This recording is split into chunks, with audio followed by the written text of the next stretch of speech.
तो झारखंड की जनता उसको ध्वस्त कर देगी। यहाँ के लोग, क्योंकि लोगों ने देखा इन लोगों की, ये लोगों क्या कर रहे हैं। क्योंकि पहले लोगों ने इन लोगों को नहीं देखा था कि सत्ता में बैठ कर के लोग क्या करते हैं। जब से ये लोग सत्ता में बैठे हैं, पाकुड़ से लेकर के साहेबगंज, ये दोनों जिला क्या है, पत्थरों की खदान है। पत्थर की खदान किन लोगों के बीच में इन्होंने बांटा? कोई उनके विधायक प्रतिनिधि है, कोई उनके प्रेस सलाहकार है, उनके भाई के नाम से, उनके शागिर्द जो लोग हैं उनके नाम से इन्होंने लूटा, सब बांटा लीज को। यहाँ के किसी भी ट्राइबल को नहीं दिया, यहाँ के किसी भी लोगों को उन्होंने नहीं दिया। अब उन लोगों की असली चरित्र लोग देख रहे हैं। अब जहाँ इस क्षेत्र में जैसे पेनम कह रहे हैं, अमड़ापड़ा के क्षेत्र में कोल ब्लॉक है, कोयला निकलता है। जहाँ रेक लोडिंग होता है वहाँ भी पोकलेन वगैरह किसका लगा हुआ है? कहीं लोग बोलता है बसंत सोरेन का, कहीं लोग बोलता है कल्पना सोरेन का, कहीं लोग बोलता है कि भाई हेमंत सोरेन का। तो भाई आखिर यहाँ के लोग क्या करेंगे? हमारे पास तो वहाँ के लड़के लोग आते हैं, मिलते हैं, सर क्या करें हम लोग? चाहे पत्थर का रेक हो, चाहे कोयला का रेक हो, यही परिवार पूरा लगा हुआ है। कल्पना सोरेन आजकल तो इसीलिए हम कह रहे हैं कि अब उन लोगों को लोगों ने समझ लिया है, पहचान लिया। हमने कहा कि जब बीजेपी की सरकार बनेगी तो साहेबगंज और पाकुड़ के लोग जो रैयत लोग हैं उनके नाम से खदानों की लीज दे दी जाएगी। पूंजी नहीं होगा तो उनको पूंजी भी दे दी जाएगी, ताकि वो अपने पैरों पर खड़ा हो सके। ये काम कौन कर सकता है? बीजेपी कर सकता है, दूसरा कोई नहीं कर सकता है। ये लोग तो लूट दे रहा, दिल्ली से लुटेरों को ले आया, मुंबई से लोगों को ले आया, बिहार से लोगों को ले आया, सब दलाल लोग आकर के लोगों ने लुटवाए इनसे और सिर्फ पैसा कमाया। तो आज जिन लोगों ने इनको बिठा के रखा था, आज वही लोग इनको यहाँ से भगाने वाले हैं। कल्पना सोरेन आजकल नारा दे रही है झारखंड झुकेगा नहीं, और हेमंत सोरेन से डरकर बीजेपी उनको जेल भेजी है। हम कहेंगे कि भाई हेमंत सोरेन से हम लोग क्यों डरेंगे बताओ? कल्पना सोरेन को जैसे बोलते हैं ना चोर, तो क्या है, थोड़ा अधिक ऊंची आवाज़ में लोग बोलते हैं। अब झुकेंगे नहीं तो मत झुको। कौन झुका रहा है आप? आपने पूरे राज्य को खोखला कर दिया और कह रहे हैं कि हम झुकेंगे नहीं। भाई मत झुको ना, फुटवार तो जाना पड़ेगा। कल्पना सोरेन के नाम से भी कौन, संजय या क्या नाम आया, अभी नाम भूल रहे हो, अभी ये जो क्या कहते हैं ईडी वालों ने जो हेमंत सोरेन का चार्जशीट सबमिट किया है, उसमें भी एक कल्पना सोरेन की पार्टनर का नाम है। अभी नाम मुझे याद नहीं हो रहा है तुरंत। तो उनको बताना चाहिए, उसको देखना चाहिए। 191 पेज की जो चार्जशीट की कॉपी है, उसमें सब कुछ आया हुआ है। किस प्रकार से लोग इस झारखंड को लूटा है, झारखंड को इन लोगों ने बर्बाद किया है। तो उनके जवाब तो कल्पना को भी देनी होगी, तो कहाँ बचने वाले हैं? मंत्र हम नहीं देते हैं।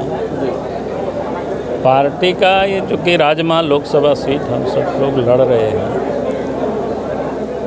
और इस सीट को हमें जीतना है, और जीतने के लिए कार्यकर्ता से हम सब लोग बार बार इस बात को दोहराते हैं कि भाई हमें घर घर जाना है, एक एक मतदाता से संपर्क करना है, और 2024 में फिर से नरेंद्र मोदी जी को प्रधानमंत्री बनाना है। उसके लिए भारतीय जनता पार्टी के पक्ष में कमल निशान पर लोग मतदान करें।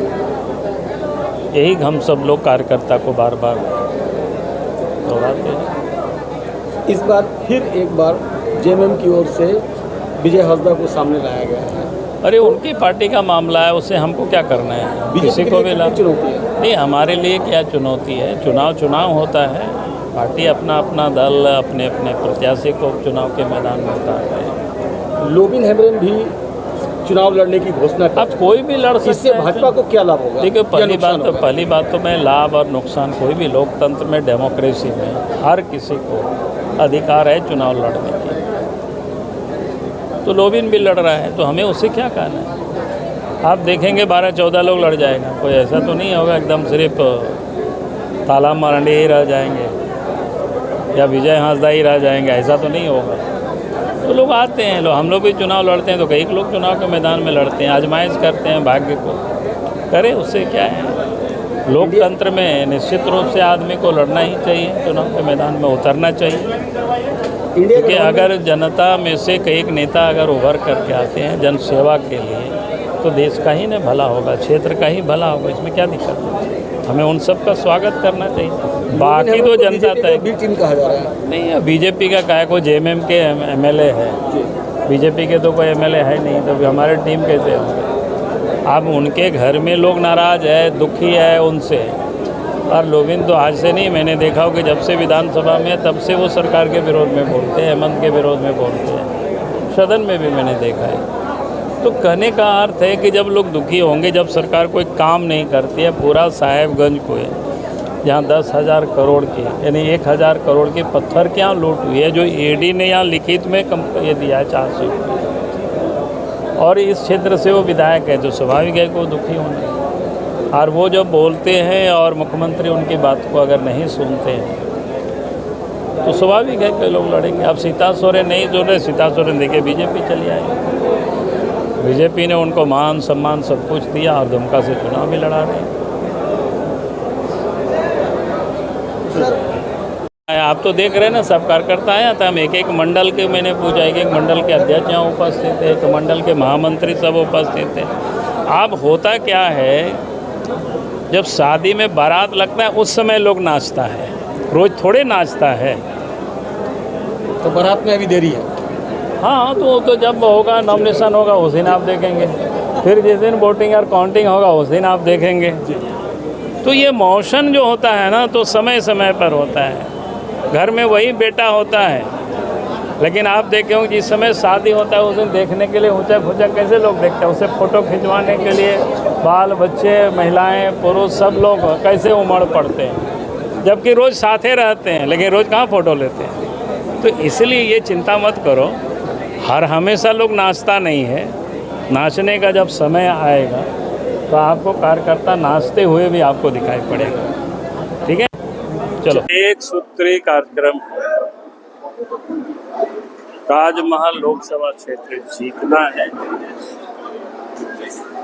और उसी के लिए ही सारे बातचीत हुई। कार्यकर्ता गांव-गांव जाए, घर घर जाए, हर एक मतदाताओं से संपर्क करें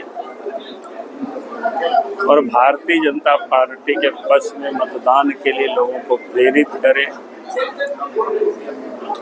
ताकि देश में फिर से नरेंद्र मोदी जी प्रधानमंत्री बने।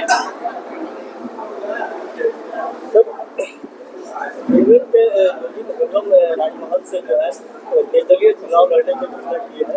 अब देखो भाई, लोकतंत्र में कौन लड़ता है, या हर किसी को लड़ने की अधिकार है, इसलिए हम किसी को क्यों रोकेंगे। अब किसी के बारे में हमको क्या मतलब।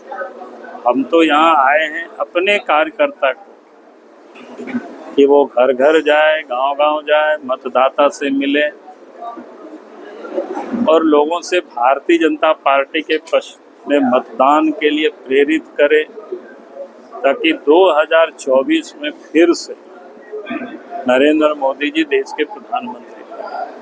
सर, बीजेपी ने नारा दिया है 400 पार। क्या आप देख रहे हैं ना, बाकी लोग तो अभी तक ठीक से कैंडिडेट भी नहीं तय कर पा रहे, कहाँ किसको लड़ाएंगे वो सोच ही नहीं पा रहे हैं। सर, राजमहल कैसे फतेह कीजिएगा? कैसे पता करेंगे, मतदाता वोट देंगे, सब लोग तैयार है।